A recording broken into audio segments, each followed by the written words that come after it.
So hi everybody, my name's Deb. I'm the founder of Find Calm Here. We take you from chaos to calm with conversations to help you find practices and resources and tools and tips to find calm. Everybody finds calm a little bit differently. We've kind of discovered that over the last few months, especially the last few months. If you've been indoors, you might not have been able to go out in the world. But today, we're going to talk about hiking, and it doesn't necessarily it's something you can probably do anytime, even if there is a pandemic. So I know I hiked a little bit during this whole time. So we have Ross here. He's going to talk to us a little bit about his experience hiking, share with us some of his amazing adventures, some stories that are exciting and inspiring, I'm sure. So Ross, why don't you just kind of tell us a little bit about your background and more about like maybe why you think hiking is such a calming experience for you. Good. Thanks for having me here. It's nice to see you too, Deb. So I'm an assistant professor at the University of Colorado Boulder, and that's what brought me out to Colorado. I've never really lived out west before, and when I came out here, obviously the mountains are really big, and they're part of the experience for so many people. So I, like many people, began to engage in the outdoors and pretty quickly fell in love with it. As we said earlier, I would have never described myself as a avid outdoor person or even an avid hiker before moving to Colorado, but I sure did once I moved out here. Very cool. So exciting. Yeah, I love your story. So dig a little bit deeper and tell us a little bit more about some of the hikes that you've been on that may be super challenging, um, and why you find calm with them.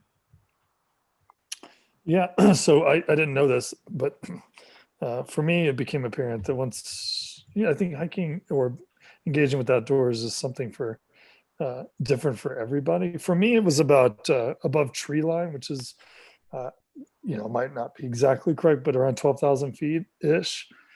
And above tree line, I found just absolute beauty that I've never really experienced or seen. And it's there where I found a type of calm that I'd never experienced before. There's not a lot of people up there typically. It's really quiet. And as we mentioned before, it requires a lot of physical effort, or at least for me. I mean, I think, if you're 20 years old, it's a little easier doing some of these hikes. But for me, when you're up there, you're not worrying about other things and you're really present in the moment. And some of the bigger hikes for me would have been, we have what are called 13 and 14ers. So if anybody's ever wanting to come out to Colorado, I'm happy to help you. They're the big mountains. So I've done a number of 14ers and a few 13ers. I think the most challenging ones are doing winter hikes on a 13 or 14er that I've done, are certainly some of the more, I wouldn't say calm is a relative term. They can be stressful, but there is a calmness to it because there's just so few people doing it. So I love that. And it's interesting that you said about, I feel like that too. It could be anxious, right? It could cause some anxiety. I haven't been hiking in temperatures like winter, like what you're talking about and what you've sure. done. But I know in Pennsylvania, I've definitely had my share of getting lost. Sure. So like that can bring some anxiety, and as well as like I've been on long hikes and then the sun goes down and it gets darker and you're like, oh, I have to start running now basically to get back to my car. Otherwise there Yeah, is not going to be light, and if my phone dies, I have no way to see like in front of sure. me. So like I feel like there is ways that you could get anxious about hiking, but like what you're talking about is more a gradual ascend with a specific path. Pennsylvania, we have more of like a lot of winding, and I think you Sure. have that in depending on where you're hiking, right? Tell us a little bit about more maybe what your experience has been with like different locations. Maybe that would be helpful. Sure. Well, it just depends on the hike. So some hikes we do, or I do have trails. A number of them sometimes don't have trails, and especially in winter when the snow's on the ground, there's no there is no trail. But I don't ever head out, and I would never recommend it. Most people I would hike with, everybody always knows the location. Google Earth is a heck of a help, for sure. So I actually use Google Earth on the 3D mode. I don't know if you or anybody here has ever used the 3D mode. You can do little flyovers of the terrain, and that's really, really helpful, especially if you're going to a place that doesn't have trails. You can get a good sense of where you should be, and yeah, that helps a lot. So Is that a lot of the something hikes you I use on your do, phone? Is that like an app or what is that? I Because I don't know haven't if heard of it's that. on, it might be on your phone, but I use it on a desktop. So I always scout out terrain before I go, because increasingly where I'd like to go, of course I do hikes like anybody else on trails, but where I like to go is where fewer people are, and that often is where there no trails are. That doesn't mean they're not expeditions. I don't do expeditions. These are big, long day hikes. That's all they are. They're not, or maybe an overnight, but that's it. Never not crazy expeditions. That's not in my wheelhouse. What's the difference? Can you clarify the difference between like what's an Yeah. expedition mean? That's maybe a good I way would to say an start. expedition. Yeah, an expedition is probably a 3 to 7 day trip. 3 is probably not an expedition. That's like backpacking, right? Expedition would be more of 7 days, 14-day. That's something really substantial. I honestly don't have a desire to do something like that. So mine is backpacking day hikes, these 1 to 2 to maybe 3 nights at most. Um, because I feel fulfilled and I get calm, and I experience that in a day. And that's the goal of this experience for me. But I'm also really lucky in Colorado. We have a lot of opportunity to, although in Pennsylvania you have the Appalachian Mountains, they do run through there. So I'm sure you have a lot of beautiful venues up there. Yeah, there's tons of great hiking spots. We don't get much snow like what you're talking about unless it's Um, like a pretty good winter and you're pretty high up in the altitude yeah, because we just don't have the altitude that Colorado has.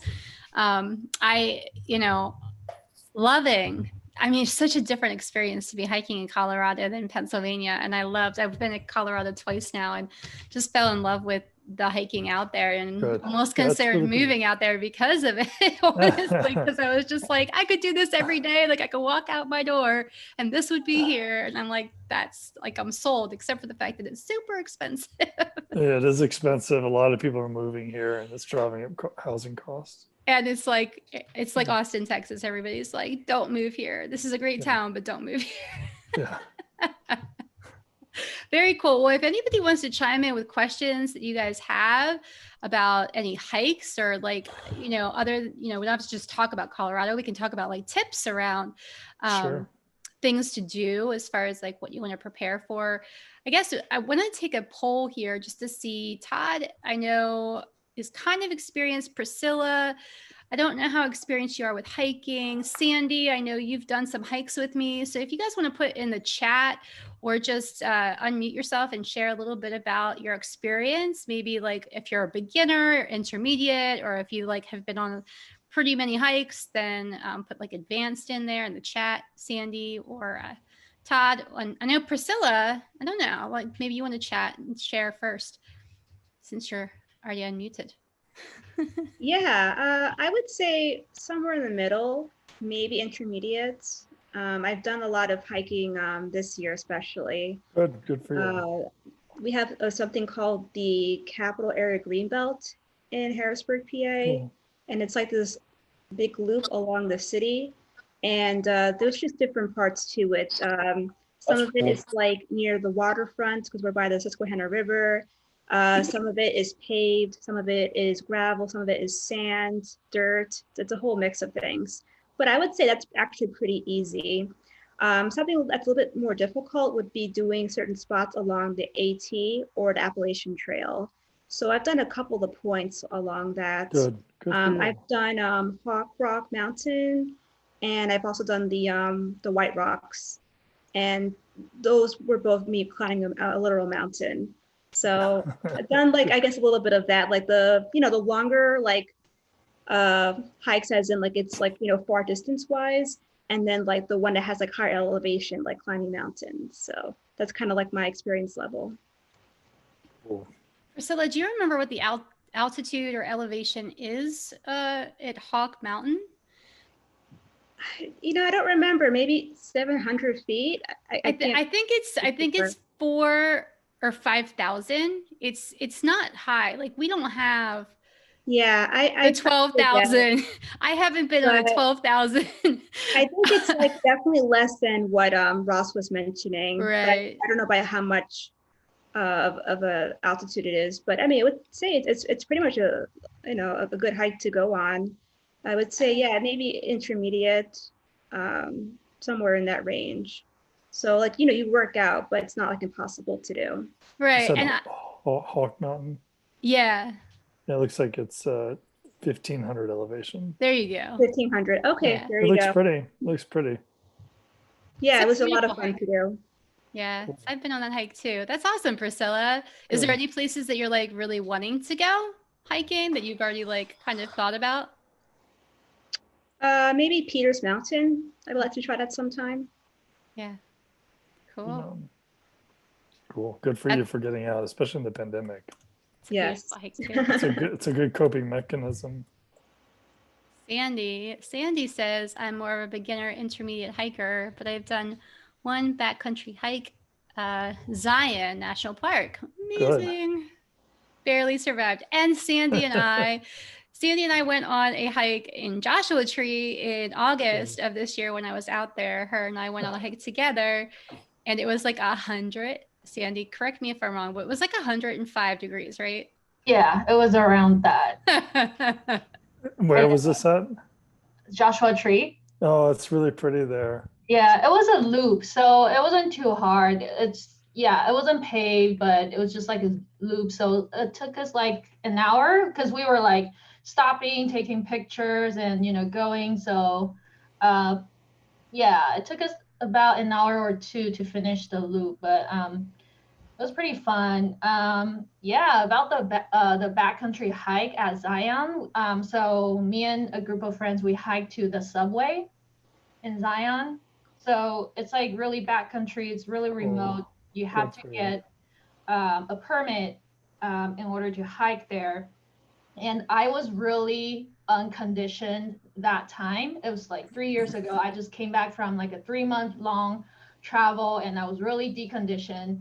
And then my friend was like, hey, let's go to Zion, let's go camping. One of her friends actually hiked there before, and she got a permit again this time. So my friend just took me along there. And then initially I was misled. Like she gave me the wrong information. She was like, oh, it's relatively flat. It's kind of like the Narrows. You do have to, trek through some waters, but it was totally okay, blah, blah, blah. I'm like, okay, cool. She did tell me that round trip was either the round trip was 8 miles or just like one way was 8 miles. I forgot, but either way, it's like pretty long. And she said it's gonna take a whole day. I was like, well, but then she said it's relatively flat. I'm like, okay, so that's probably okay. So I filled up my camel bag with 3 liters of water, and dang, I finished the whole entire thing. That one, like I never finished the water in my camel bag, but that one hike, I finished everything down to the last drop. It was like August in Zion, so it was scorching as well. I'm like, dang. Oh, and I took a fell. I fell, like kind of rolled down like this hill. So I'm like, dang, I'm so glad I'm still alive. Sorry, Deb. My camera my webcam for some reason it's not working. Yeah, I know. I love to I'd love to see your beautiful face. That's all I was going to say. Yeah, it's just gonna take too long to unplug everything and like do all that. So It's okay. But yeah, that was one pretty amazing hike. But it was really pretty. So I'm pretty glad that I did it. But I would just be more prepared next time, because I didn't bring enough food. I wish I had brought more water. But sure. Yeah. I like hiking. And just on the side note, my husband and I recently got into car hiking. I know it's not like real hiking, but we got a Jeep and then we went on like off-road runs and stuff like that. And it was pretty amazing too. So Cool. yeah. Can you So, explain what car hiking is? I'm not quite sure I'm understanding what you're saying. so it's basically you're hiking and you're just off-roading. You have like a off-road vehicle. Like we just got a Jeep. And Are you driving to this? Are you cheating and driving to the summit? Yes, yes. Those people. yes, you sort of cheat by driving on off-road terrains, and it'll take you Fun. to you'll see a lot of amazing views. It just it'll take you where it's hard to get with walking or like biking and stuff like that. So yeah, so either kinds of hiking are pretty awesome. Good. That opens up a lot of doors. It's fun. So cool. Thanks for sharing, Sandy. I wanted to. So Todd, did you have any feedback there? You were looking like you wanted to say something a little bit ago. So he's unmuting. Am I there? You are. Can you hear me? I can. All right, cool. It's my very, very first Zoom thing.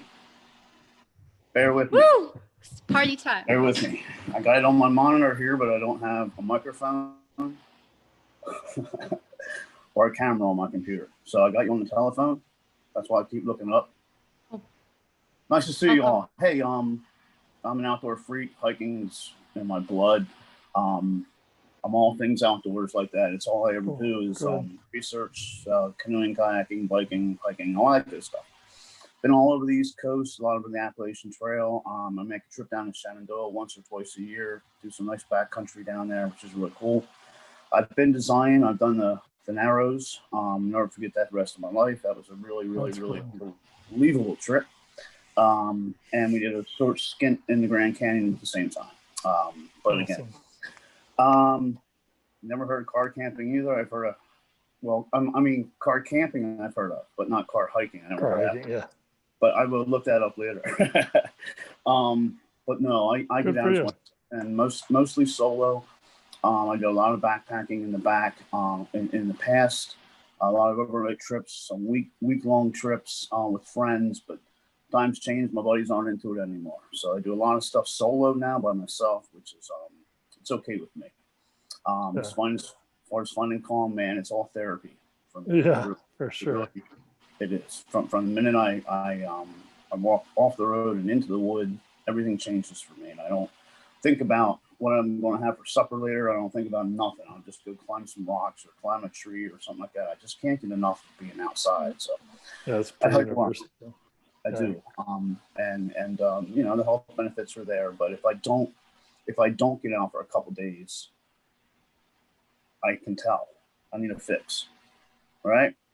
I don't mean it in a bad way, but I have to constantly always be out as much as I can. That's all. So I appreciate your time, really.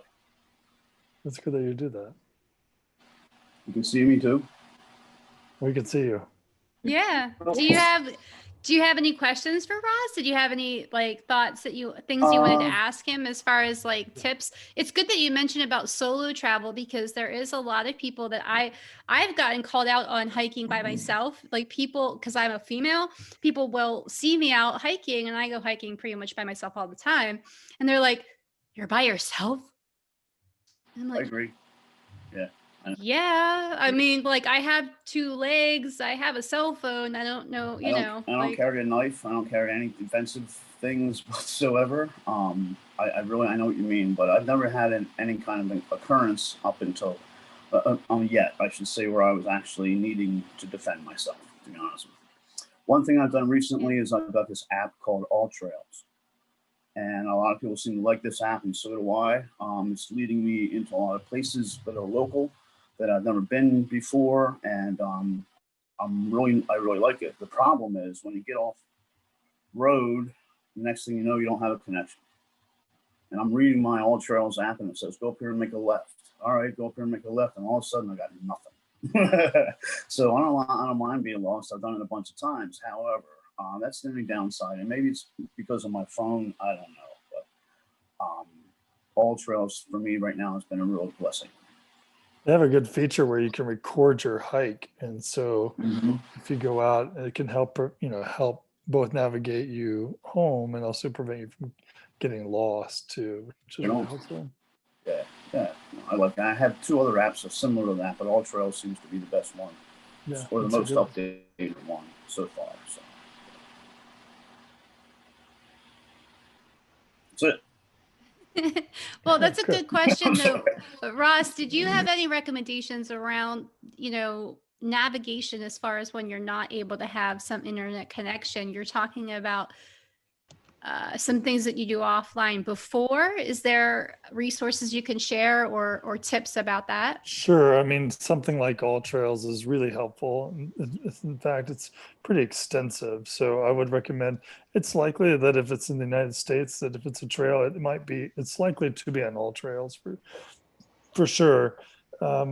But again, I'm a big fan of Google Maps. So there's a 3D feature, turning on the 3D feature, and you can do little flyovers, the terrain. I think that's so helpful. The other thing that I do too, a lot of forums will have photographs of what the hike should look like, and in hikes that I'm particularly nervous about, I will print out or take pictures of my phone of what the terrain should be too, and what to look out for. I often do that, but I particularly like All Trails for the recording. I mentioned that because you can record your path, and that's really helpful for safety reasons. So you'll know if you're getting loose or getting off, and you can follow your own path home, and that's really helpful. And you don't have to be online for the recording to happen. Done trips already with topo maps and a compass. Okay. Yeah. Oh, sure. Old school. Yeah. And if I'm going to do an extensive trip, 2 or 3 days, I'll still get a topo and just read the lines. Try to understand the elevation gain and where I'm going to be and where's the water and stuff like that. But the internet, of course, supersedes all of that. Yeah. You can still get a good map somewhere. Yeah, for sure. And a compass is always a good idea. I got one on the phone. Yeah. Yeah. So can I harp on really quickly about apps, like hiking apps? So there's this other one called Rails to Trails that I find Cool. Yeah. Rails to Trails as well. It tells you like will take you to which trail. Sorry, it seems like my internet is spotty. Oh, that's in Pennsylvania too. Can you guys hear me? I can hear you fine. Oh, okay. I see it. It's in cool. Pennsylvania. That's cool. Yeah, so I like that. So you can basically just, you probably don't even have to drive a car, and then you can just, find the nearest bus station or train station. It'll take you to, Cool. wherever trail you want to go. Sandy, I gotta ask, are there a lot of rails? Are there a lot of rails in LA? Because you're in LA. In downtown LA, yes. Like in like the metropolitan area, yes. But like in, like near Joshua Tree or where I live, like where it's more suburb, there's not that many. I know it's kind of embarrassing that like public transportation in Southern California isn't popular because pretty much everybody's driving. So yeah, I know it's kind of embarrassing. Like no, I just was like if I were to. I just was impressed if there was Rails to Trails because I was in LA in August and I was like, how did I miss a Rails to Trails? So, because that's like my jam in Pennsylvania. So, if there's some in California, the next time I'm out in Cali, I'll have to ask you about it. That's all. Yeah, you'll just have to be in like downtown LA. Like, there's more public transportation there. Yeah. And then there's another app that I think is pretty fun. It's called Relive, RELIVE. So basically, it'll take your GPS information from whether it's the pictures you took or if you have like a smartwatch and then you geotag when you go on hikes or, like go out and run and stuff. So you can actually import that information to that app.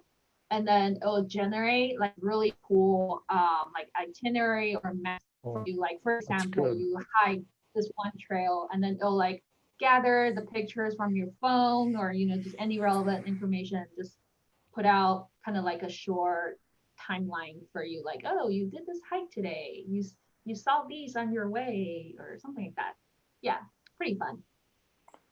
And I assume there's hiking groups, and I don't know, but in wherever you are, we have, Colorado is obviously a really outdoor based state, but we have lots of Facebook groups that are just chock full of information and really helpful. In fact, I lean on that a lot when I'm going into the backcountry where there's not a lot of information. I'll hit that. And I'm assuming wherever you are, there's probably a lot of very similar resources, and people are usually really friendly and willing to help out. Yeah, Facebook group, absolutely. So there's actually quite a few around where I live. Cool. Yeah, it's pretty amazing. Like, you can pretty much just go to Facebook and then they have a group for anything now. For sure. Meetup too. When I started going on group hiking, I started doing Meetup. So if you go on Meetup and you just look at like activities that you're interested in, I found that there's hiking groups and things like that people wanted to, and I actually created my own group on Facebook with friends about like walking along Harrisburg's Front Street for a while. I was doing like regular walks on That's Front cool. Street for a while, and then I was like outside of Central PA, and then I expanded to like outside of Pennsylvania, and then people were like, yeah, we don't want to go that far. Because I was like getting bored with Pennsylvania, so I was like, all right. Yeah. Bored with Harrisburg. Huh? Bored with Harrisburg. Well, there's amazing places. I mean, I was in the Grand Canyon last fall.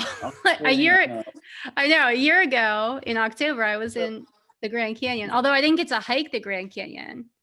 Ross, have you ever hiked the Grand Canyon? I have hiked to the bottom once. Yeah. What was it like? Beautiful. It's really beautiful. It's really amazing. It's something that everybody, if you're physically able, I strongly encourage to do that once in your life. Did you stay at the ranch at the bottom? We did. So actually, I had a friend who worked there full time, and so he allowed us to stay in the bunkhouse there for a couple of nights. It's called the Phantom Ranch. Yep. And so I know Phantom Ranch. Yeah, that's cool. When the whole virus started to hit, that's where I was going to go. To escape everybody. Yeah. And live at Phantom Ranch. It's pretty. I'm sure. How about walking out? That was hard. I can imagine. How many days? It's one day down and one day out, and we spent the night 2 nights down there. Yeah, you were with a team. You went with just me and one person. Oh, okay. I've heard of people going with like tour guides, tour guides that go down. They do, and they have I think they have mules or donkeys, or probably mules, I guess, like carry stuff. But it's not a technical hike. It's not. I wouldn't say it's easy, but it's not a particularly technical hike. It's just, are you willing to do that? Give me some more details on what you mean by technical, because now I'm curious about what you mean by that.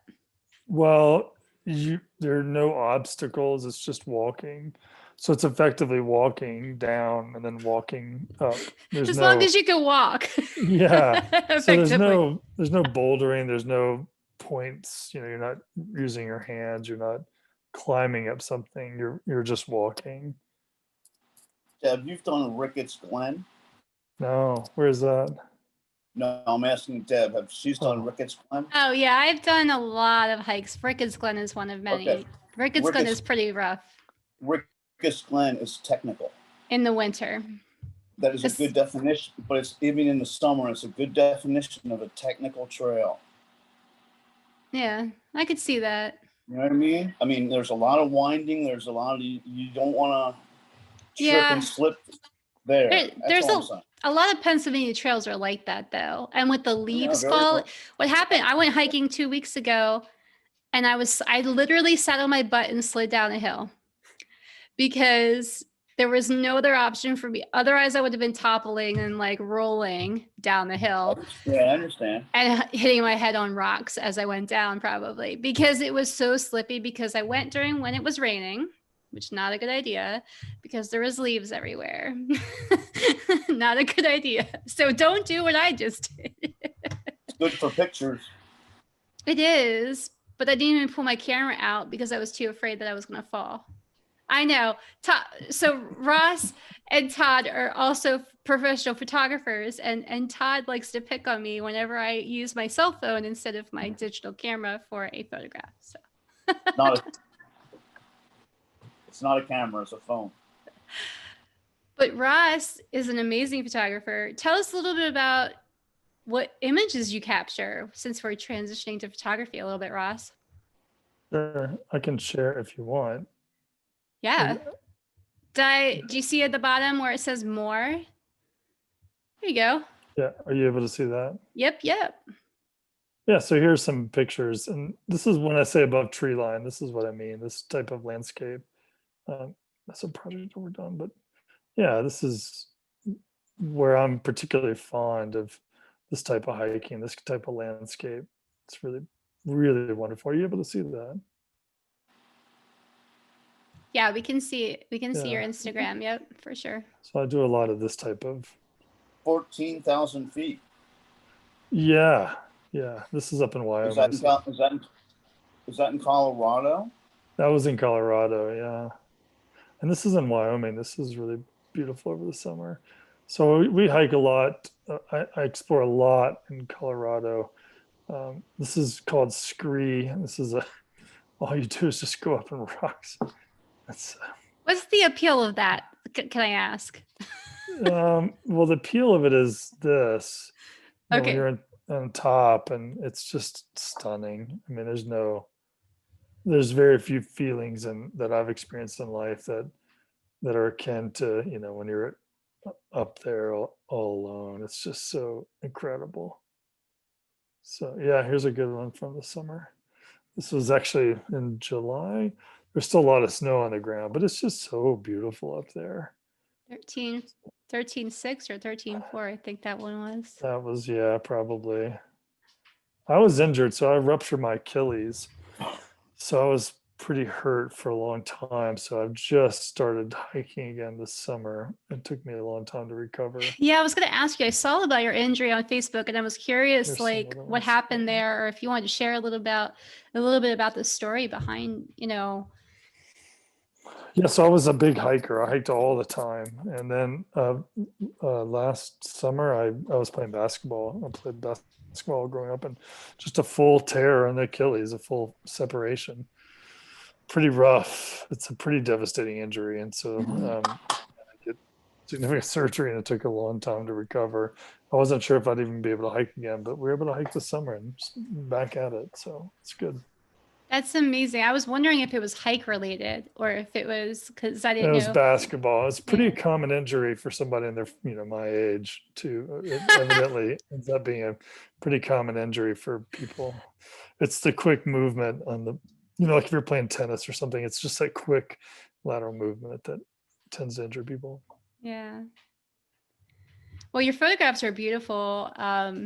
It's very inspiring. Of course, I met you years ago when I was a journalist, and Yeah. You're still with the National Press Photographers Association, I believe, correct?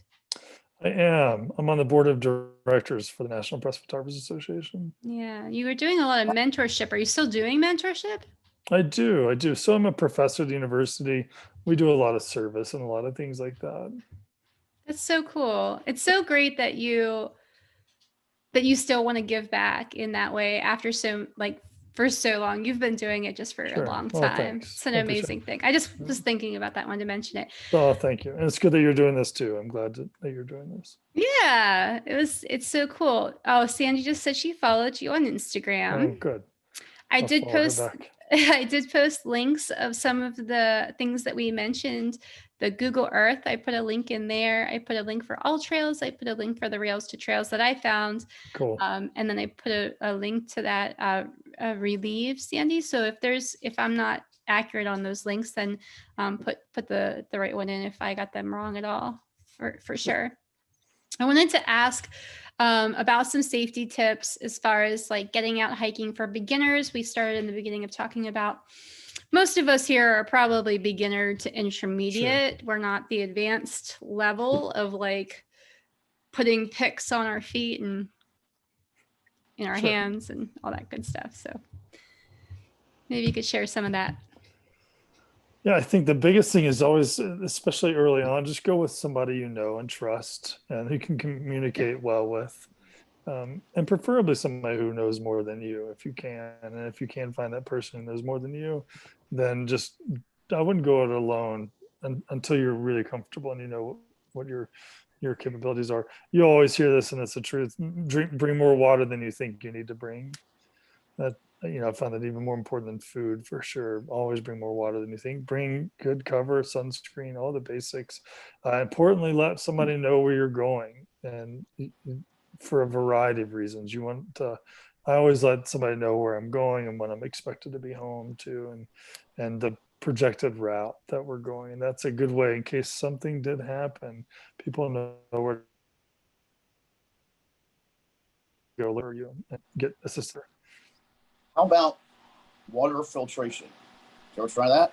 I do want to do backcountry. The pump thing, Yeah, there's a number of different things I've used for backcountry. Okay, I've never trusted them. I just wondered.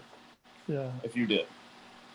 Yeah, Okay. But I don't do a whole lot of backcountry. I do, every once a year or something like that. Okay. That's a good lead-in question to gear. Is there any gear recommendations? Because I know a lot of people, when you talk about hiking, the first thing I think about is gear. Yeah. Is there anywhere you really go to, a specific store or place or website that you do so like? I think you can spend a lot of money on gear. I don't. I just go thin layers and go light as we can, because the thrift store, whatever, is about the same in some cases. Now, if you're not doing big hikes, but just thin layers and covering your head, and yeah, it's pretty easy. I don't think you need hiking boots. I think that's a misnomer. People think you need hiking boots, and unless you have an issue like I do, just a trail runner, some light shoes are, I think, a lot better because you're lighter and you're less likely to get tired. So I think most people don't need hiking boots. Do you think it depends on the terrain? Pennsylvania, I've learned I need hiking boots.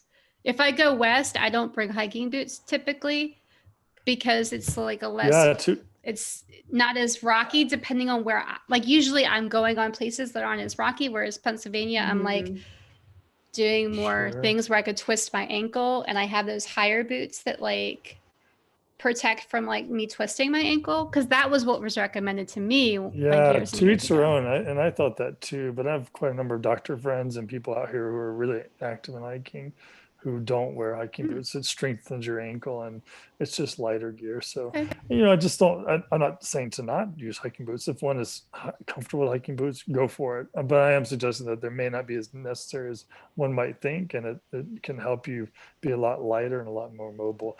Really, the more the issue is water, hydration, and covering yourself. I don't really hear somebody twisting their ankle that much. What I do hear is somebody dehydrated, or they're not warm enough, or they get in trouble because they're cold, or they got lost. It's rare that I hear it's the ankle. It's usually something else that goes wrong. Okay. Well, that's good to know, because honestly, that's the biggest debate when I'm packing for a trip that I have to get on a plane, because it takes too much room in my luggage. Yeah. And so I have to wear the hiking boots, but I don't have super comfortable hiking boots. Yeah. And so like wearing them on the plane and all that stuff is frustrating. Yeah, That's I'll tell personally you, me. I'm a That's guy. like what I've been through the last 2 trips I'm a I've done. I guy did with, Mexico and I did I Colorado. have a substantial injury, and I've already cycled out of my hiking boots now. I'm back into my regular tennis shoes, or trail run, whatever. So, but the big issue is just layering and make sure you're warm and you're letting somebody know your safety and that you're hydrated and that you're covered from sun exposure. Little things like that we may not think about, but adds up. And you don't have to spend a lot of money either. Thrift store.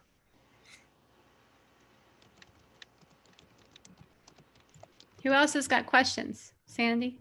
Oh, can I ask Ross a really quick question? What do you think about those trekking poles that you can kind of like, they kind of break into pieces and then you just, Yeah. put them back? I use them all the time. Yeah. Okay. Yeah.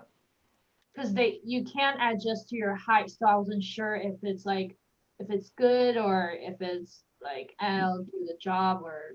Yeah. I'm a big fan of them because especially, and if you're hiking in winter conditions or slippery conditions, they can really provide just that pause. I use hiking poles all the time. Okay. Yeah. Now, if it's just a straight wall, no, not so much. But you're talking about your ankle injury or concern of injury. That's the way if you start to slip, you can stop. You can help catch yourself, and they're really useful, especially in winter conditions. And do consider too. I don't know if any of you are interested in that. Yak tracks or little spikes, micro spikes, are really helpful. That's a good gear buy. I balked at that when I first moved out here because they're, I don't know, 40, $50.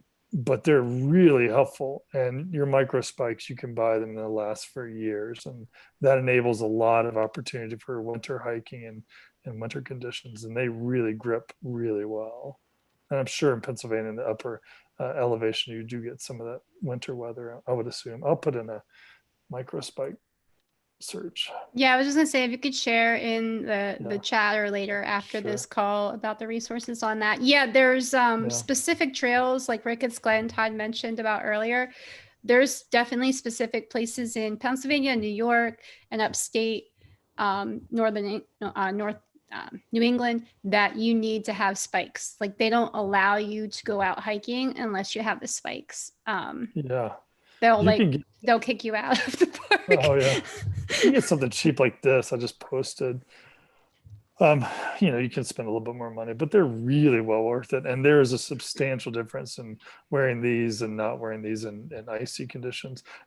You will be able to do a lot more than you might think, and just by slipping on your shoes. And that's, I'd much rather, forget the hiking boots. I would much rather have that than anything else in colder weather. That's a great tip. Do you have any layering tips? You were talking about layering earlier. Yeah, thin and multiple layers. Yeah. Because the conditions, depending on where you go, will change dramatically. And so you want to be able to layer to the conditions. The big thing is just having your head covered.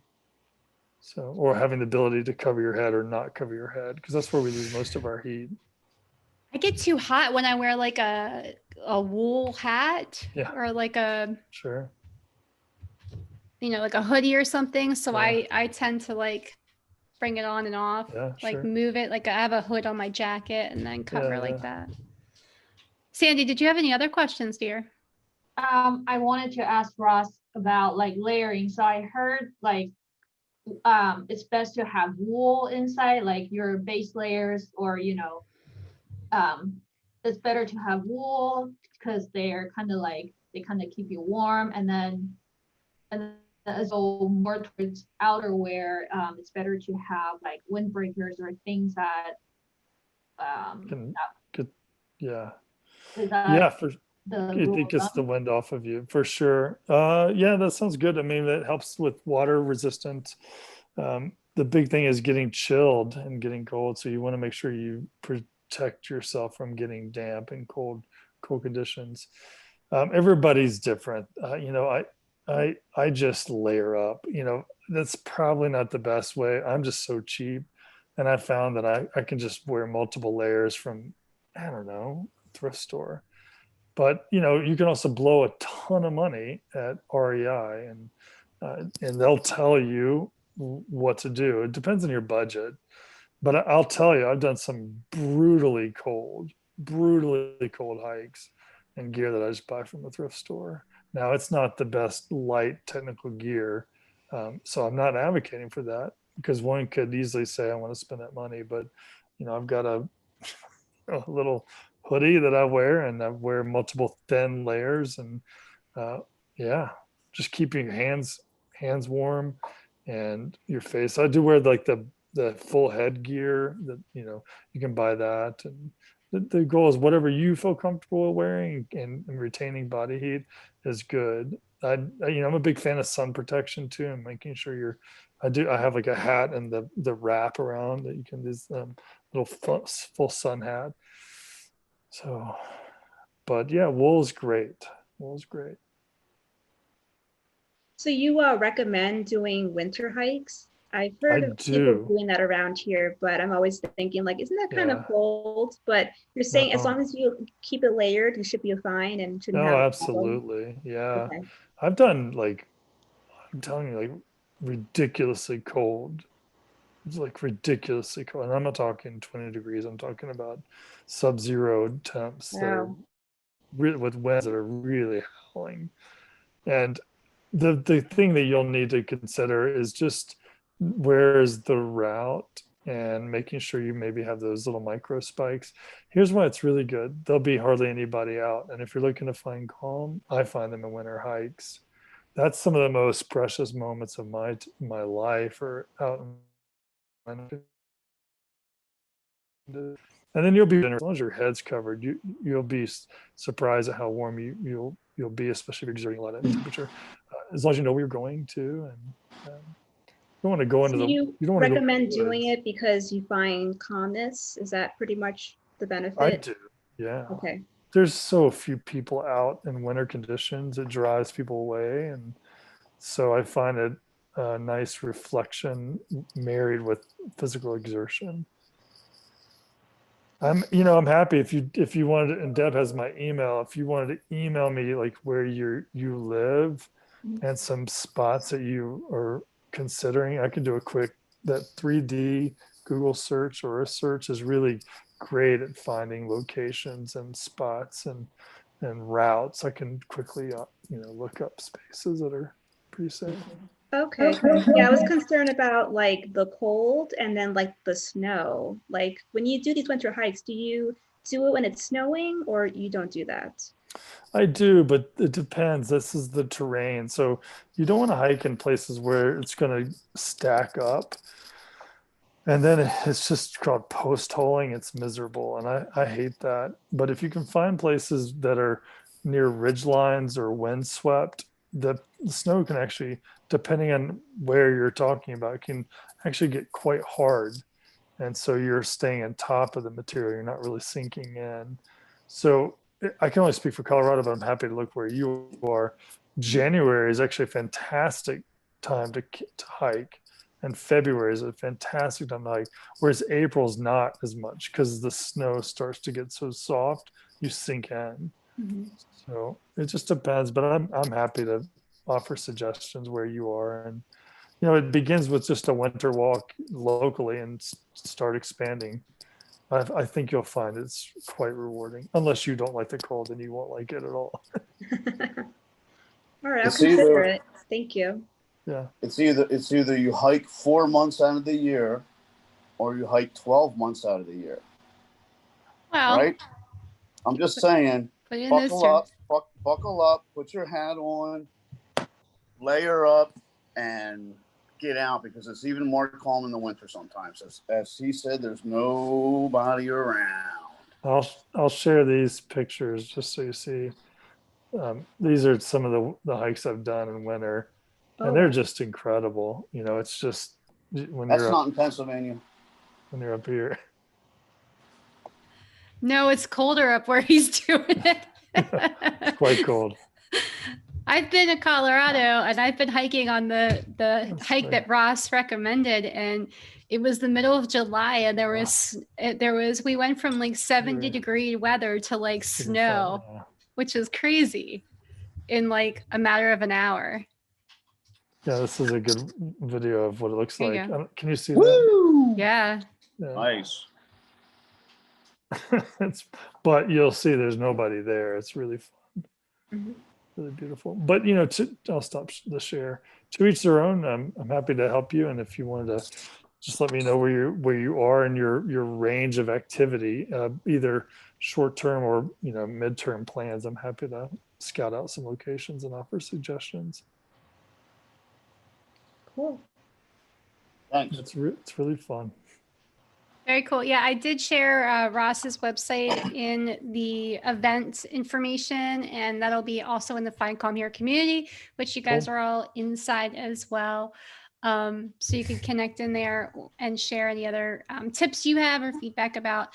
It's like the end of the call. It's like 8 o'clock already. We just chatted away about hiking, and it's amazing. But Todd put a note for me. So did you have a final word? Because you were like, instead of using the chat, you like put a note up. So It's my first Zoom. I'm tickled. I've never been here before. All right. Well, This is weird. welcome to technology. This is what the other one said. I thought you'd hear me but not see me. I had no microphone, so you're good. Well, thanks. This was fun. You cracked me up, Todd. Yeah, good to see you, Deb, and good to see you all. Yeah. If you have any questions related to hiking, or if any of you ever come out to Colorado or Utah or Wyoming and want to hike, feel free to use me as a resource too. Awesome. Yeah, Sandy and I went in Boulder. We were actually in Boulder hiking together, right, Cool. Sandy? Yeah. You remember Mount Sanitas? Yeah, good call. Yeah, that's a fun one. I've done that a lot. Good for you. Yeah, we hiked there together. It was the first time we ever met in that 2018 hike. Yeah. And we've been hiking a bunch since then. And we went in Mexico. Yeah. Hiked a lot. So yeah, big fans of hiking. So if anybody has resources, I'll post in the show notes of our YouTube video. I'll post some of the resources that were posted in the chat. If you guys have more things, let me know and I'll share them in the community. Cool. You can follow Ross on Instagram. He just shared his Instagram. I know Sandy's already following him. So if you follow him, I'm sure you'll be lots of followers ahead. And thank you. Cool. Well, thanks. Thank you all for being here. And good to see you all. Next week, just to give you guys a heads up, next week we're going to be talking about morning routines. So our Find Calm Here event, 7 p.m. Eastern time on Wednesday, is going to be talking about getting up when the sun rises and being productive. I know some of you that might be a little hard to conceive, but we're going to be talking about it nonetheless with our Find Calm Here partner, Michelle. And then we have some amazing events coming up in December. We're going to be talking about recovery. So people struggling, or if you know people struggling with addiction, we have Jesse Hartless. He's going to be talking about addiction and recovery in the beginning of December. And then we have happiness. Who doesn't want happiness? Finding calm with happiness, how to be happy. These all events are going to be in the Find Calm Here community. I kind of paused on the whole Facebook thing because Facebook is overrated for me right now, and I'm a little with Facebook. So you guys are going to want to grab the Zoom calls in December from the Mighty Network Find Calm Here community. And we have Find Calm with recovery, Find Calm with happiness, and then Find Calm with heart on the 16th. To end this amazing, weird, wacky 2020.